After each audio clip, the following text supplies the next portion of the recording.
Our next talk is Steve Limmer, a consultant at Liberty IT, specialises in project, agile, change and transformation, a leader in tech, community builder and recovering conference organiser.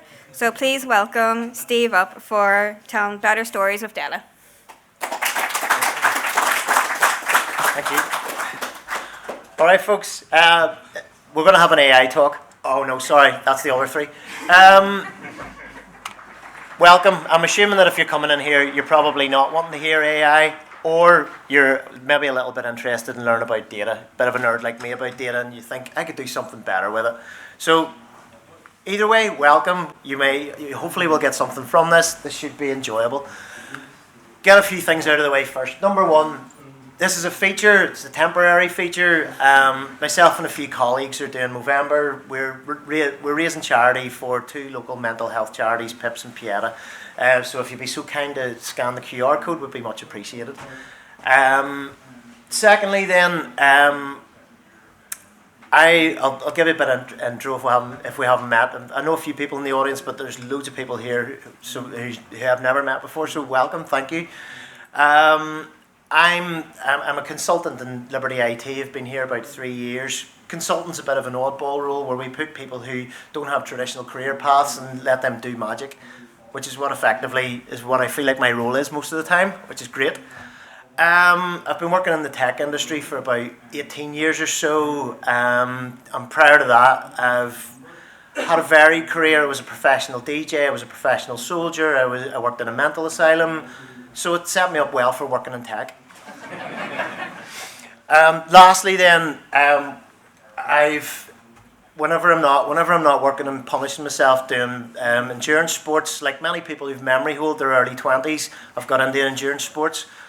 So I like running, I like weightlifting, and recently I've discovered that you can do both of them at the same time really badly, so I do high rocks. Finally then, family, I had a normal family, and then we decided we'd foster as well. So we've got a new addition to our family. She's joined us over the last couple of years, the last year and a half, and we're now in the process of adoption. So it's all cool, very enjoyable. Right, enough about that. Let's move on. What are you here to hear today? I'm going to tell you about stories, how you can use stories, what the structures of stories are like. I'm going to then talk about data, I'm going to talk about metrics, I might give a little bit of a warning. And then finally, I'm going to put it all together and use it and to show how you can use your data to tell better stories. So let's get on with it. Firstly, why do we tell stories then?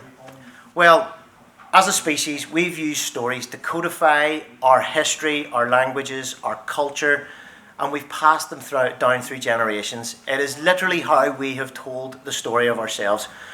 We engage with stories, we love stories, we use them for everything, whether it's from shifting in perspective, whether we're using it to get into to use our empathy, to get into the shoes of others. We use it to understand things better, we use it to grasp difficult concepts, we use stories for everything. So bear that in mind. Stories are in our lifeblood, they're really, really important for us. So there are 7 official different story types. I would nearly surmise that there are 3 different story types, because the first 5, Overcoming the Monster, Rags to Riches, The Quest, Voyage and Return, Rebirth, they're all variants of the hero's journey. The hero's journey is basically where one person starts out, they go on a quest to learn something about themselves, and they come back renewed, reborn, they've done something different. But it is a fairly traditional way of telling a story, but they all have a variant. And then we have comedy and we have tragedy.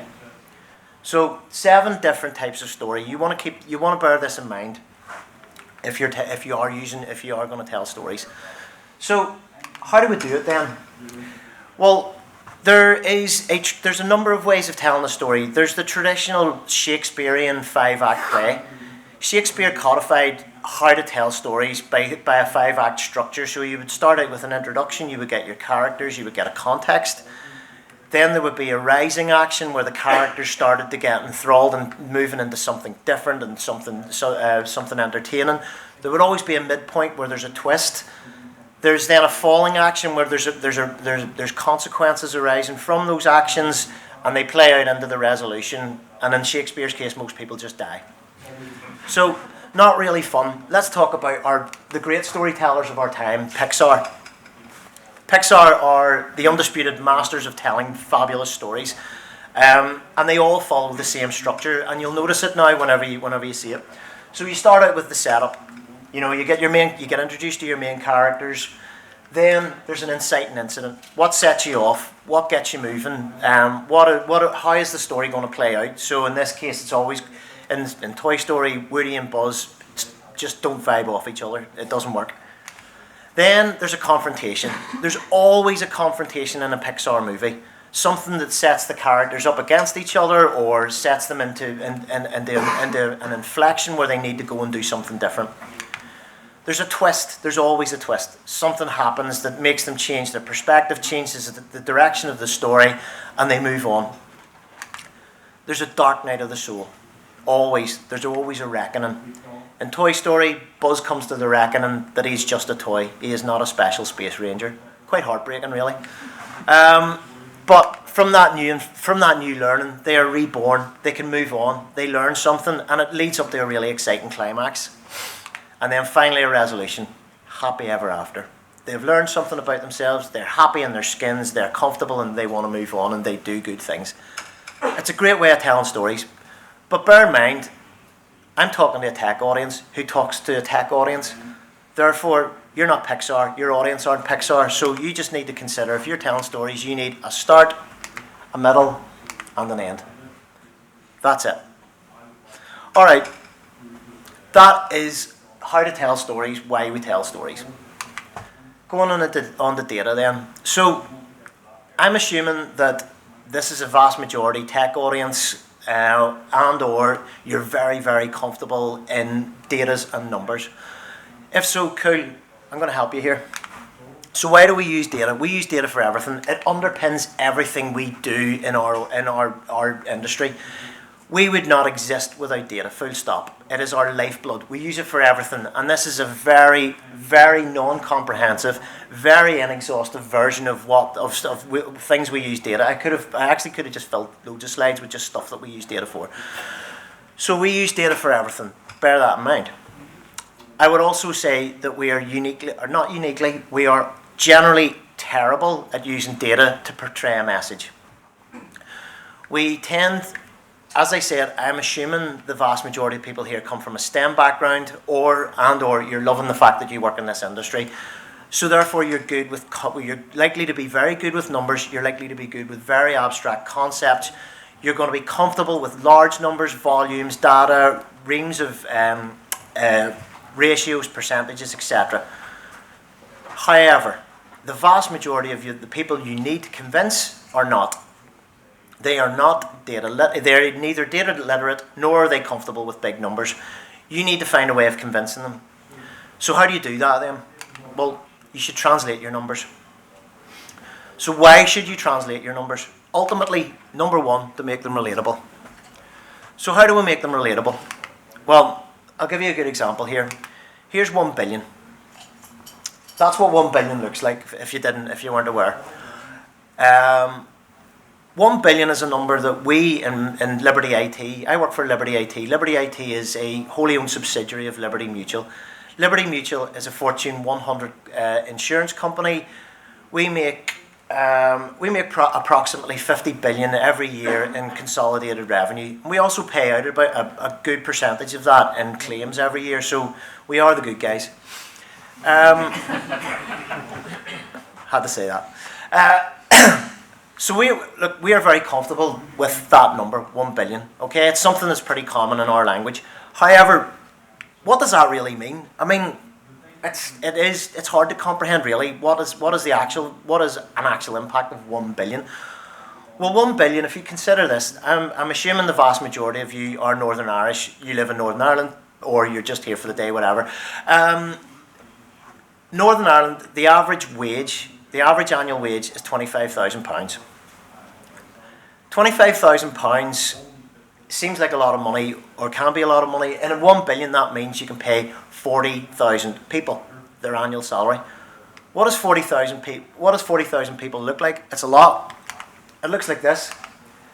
That's Windsor Park filled twice. Windsor Park being our so-called national stadium.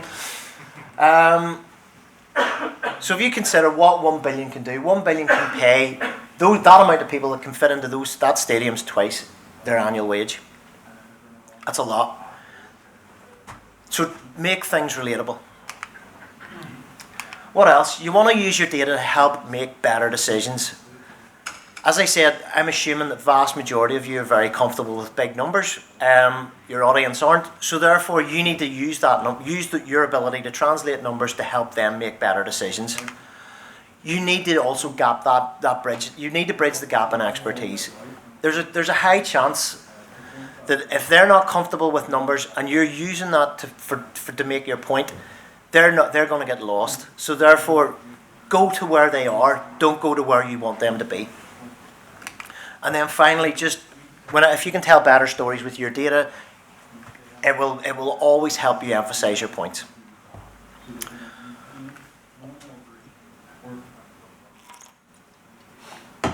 Dramatic pause. Okay, so how do we do it then? All right, number one, avoid numbers. 1 billion equals 2 Windsor Parks. That's it's a crap translation, but it's better than what I've seen. If you can avoid numbers, great. Make them relatable. You know who are really good at avoiding numbers? Kids, because they'll tell you this is 5. If you can make it into something that's very, very relatable to your audience and avoid numbers if possible, brilliant. If you can't, put them into context.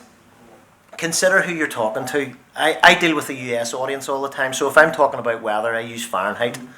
They use imperial measures for everything. So we'll talk about liters, we'll talk about gallons and stuff. You know, if I'm talking to an EU audience, I will consider using the metric system. Go to where they are. Focus in on one at a time. If you're using big numbers and you're using lots of them in a presentation, and the amount of times I've seen presentations with reams of numbers, it's confusing. So if you need somebody to focus, put the effort and attention into the one number that you think is important. And then finally, put your numbers into human terms. I know I'm harping on here, but people aren't comfortable in percentages, fractions and ratios. They are comfortable with whole numbers. Unless you're being regulated on the stuff that you're putting out, it is not a crime to round up or down. So use that and bear that in mind. Get your numbers as solid as possible. It will help you with your messaging so much. So I did say metrics, and I did say there's a cautionary tale here. We use metrics for a lot of things. Metrics is generally used to measure performance, whether that's the performance of people, systems, or applications. It's common in our industry to use them. And I'm going to say this, that most people are really, really bad at it. So Goodhart actually wrote a law about this. When a measure becomes a target, it ceases to be a good measure. Bear that in mind if you're having to use data to measure performance. Now, I will say that we are getting better as an industry. We're starting to consider more holistic things, like the space framework is coming through and it's starting to point us in the right direction. I do think this is a good thing, and I do think this is where we should be going. We can still get better at it. So if we're using metrics for measurement of performance, there's a few things you should consider. So if you're using numbers, what are the decisions that you will support? What are the consequences you will see from using these numbers, i.e. are there behaviour changes, both positive and negative, that you want to influence? What is your current level of uncertainty? If the numbers aren't telling you what you need, what else do you need? And therefore, what is the value of having additional information? So, if you're using measurement, these are pretty solid principles. That was a bit of an interlude. Let's get on to the real thing. So, how do we tell a story with data? This is an original data story. And as you can see, it breaks every principle I've spoken about so far. This is an actual presentation that came out. I sat in last year at the end of the year on a number of our engineering groups. I sat in with the cybersecurity group. I've been working with them all year, and this is one of the presentations. And there's two things I can take from it. One, it's a terrible presentation. It's shocking. There's loads and loads of data fired up on the screen, and it doesn't really tell a story. Number two, the engineering manager who was given the presentation was brilliant. He was really excited about it, and he was explaining a really, really good story. But it doesn't come across in the slides. They're flat. They're full of information. They're really there's a lot of incomprehensible numbers, and it's really, really hard to follow. So I was intrigued by this, and I thought I can do something better with this. So I started isolating the numbers and started to try and figure out what was the story in here really. So that was the volume of attacks that were coming in over the year. So I took it as a rolling total of a year and then started dividing it down. It divided it into days, still gave me a massive number. Divided it into hours, that gave me a more usable number, and I thought this is a lot easier to translate. Continuing with isolating numbers, I started looking at this. What does this particular piece mean? Well, it meant that we were getting there was around 100,000 attacks happening that were coming through as malicious emails. So putting it into context, Liberty Mutual globally employs around 40,000 people. So 2 Windsor Parks. So we were that's how many people are being attacked. So then, what was this telling us? There was a piece of automation that was kicking in that was working really, really well, or particularly around malicious attacks. So let's look at I considered what is the fraction here? What is this looking like? And then finally, this bit, it sounds good. If you look at it and you think long and hard enough, it looks good, but I needed more context. So I went off and spoke to the engineering manager to find out what does this really mean. So let's retell the story. So the suspicious response process team, the defenders of Liberty Mutual. In 2023, there are not even going to say that number. There was lots of attacks, which meant there was an incident every 5 minutes, every day, all year. That's how many attacks were happening all the time. We're getting hit all the time. 88% of those are malicious emails. That means at least every employee in our organisation has been attacked at least twice. So our heroes, they had a large task at hand, but they had 2 secret weapons. They had 5 years of data to analyse, and they had a team that was passionate. They had a data science team, they had a data science member who could analyse the patterns and they saw what was coming, and they had an automation engineer who could automate into those patterns and do something about it. So armed with these skills, they went to work. What happened then? My clicker didn't work. What happened then? With automation, they were able to target 85,000 plus emails, which meant only 1 in 7 email needed to be handled manually by a security analyst. What was the real impact here though? It meant that when we are getting really badly targeted, particularly around Christmas time, it meant that all of our high value incidents could be handled by the vast majority of our cybersecurity team, and only one person had to handle the malicious emails, which is a real impactful change, which is where our cybersecurity team really, really excelled. So it was a really, really good story, and it was a really positive message. So that was the story. Now, what are the takeaways for you then? Finally, you want to consider the message that you want to tell. If you've got a lot of data to tell a story, think through what is the message that you want people to know. Tell it in a story that's impactful. Consider how data can be used to improve your message. Consider how you want to make data real for your audience. Use those translation principles. Make your data real for your audience. And then finally, don't make the data the story. The story is the story. The data is there to help you. The end.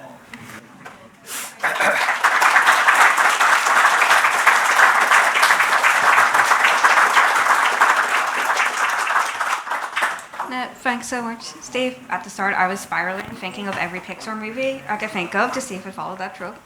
And now I know what the next 7 are going to be like. So, does anyone have any questions?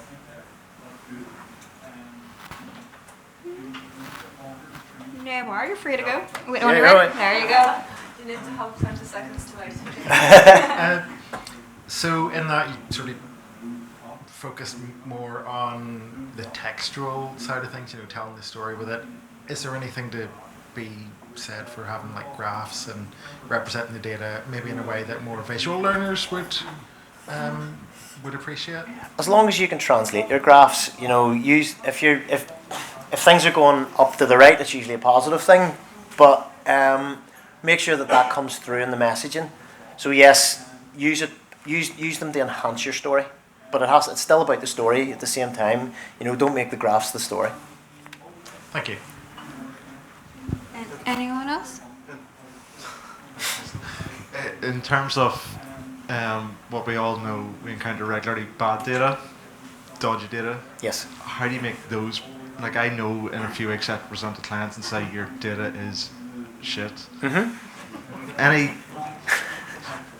Obviously you can't stand over some of the figures. Yeah. How do you weave that conversation into your... That's still telling the story. You're telling them, right, you need to go and do something about this because the data you're dealing with is shit. It's not helping you. So you can say it without saying that, but just weave it in. Here, just try and find where's the gaps. Show them where the gaps are and explain to them, look, this isn't enough of a reason. Thank you. One at the back.